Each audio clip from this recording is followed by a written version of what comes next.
देख रहे हैं इन डार्क राजकुमार के साथ। तो चलिए बढ़ते हैं आज की कहानी की ओर। वो शनिवार का दिन था। वैसे तो आमतौर पर शनिवार को ऑफिस में ना के बराबर काम होता है, मगर एक मीटिंग के चलते साहब ने मेरे को जल्दी ऑफिस आने को कहा। मैं शनिवार की सुबह तकरीबन 7 बजे से कुछ पहले पहुंचा और ऑफिस की साफ सफाई में लग गया। मैं अभी ऑफिस की साफ सफाई के बाद ऑफिस के मेन गेट पर झाड़ू लगा ही रहा था कि मुझे स्टोर रूम की खिड़की जोरों से हिलती हुई नजर आई, जबकि उस वक्त वहां जरा सी भी हवा नहीं चल रही थी। और ऊपर से मैं कुछ देर पहले ही उस स्टोर रूम की सफाई के साथ खिड़कियों को भी अच्छे से बंद करके आया था। चूंकि मैं उस वक्त पूरी ऑफिस में अकेला ही था तो मुझे थोड़ी सी घबराहट होने लगी थी, मगर मैंने फिर अपने आप को ये कहकर समझा दिया कि कुछ भी तो नहीं है, वैसे भी दिन निकल आया है।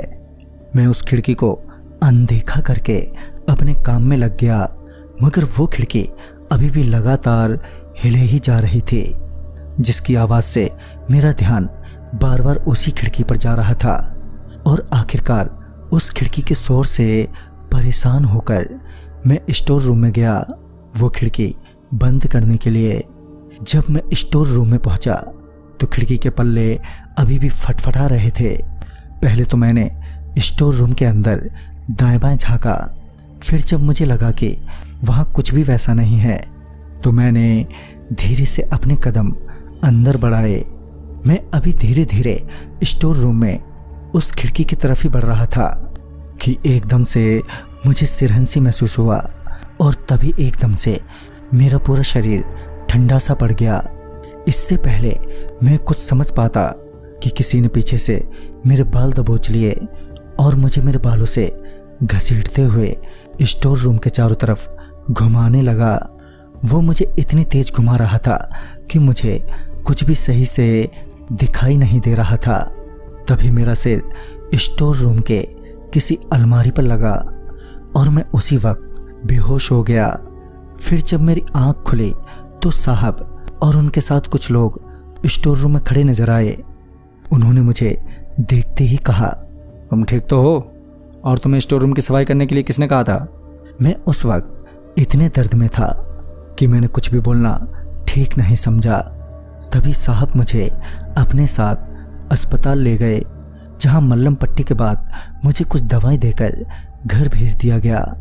जब यह बात फैली तो मुझे वहीं के एक पुराने कर्मचारी ने बताया, बहुत पहले स्टोर मैनेजर की हार्ट अटैक से उनकी मौत हो गई थी। उस वक्त जब वो मैनेजर हुआ करते थे तब किसी को भी बिना परमिशन के स्टोर रूम में जाने की इजाज़त नहीं हुआ करती थी। अगर कोई चला भी जाता तो स्टोर मैनेजर उसे हैवानों की तरह पीटता और उसके मरने के बाद भी अगर कोई अकेले स्टोर रूम में चला जाता है तो उनके साथ आज भी वो वैसा ही सलूक करते हैं। ये सब जानने के बाद मेरा मन तो ऑफिस ही छोड़ने को हुआ। फिर मैंने सोचा, क्या फ़ायदा, अपना ही नुकसान है। ये सोचकर मैं वापस काम पर लग गया, मगर अब मैं स्टोर रूम में अकेला नहीं जाता। तो दोस्तों, इस कहानी में बस इतना ही। तब तक के लिए बाय एंड टेक केयर।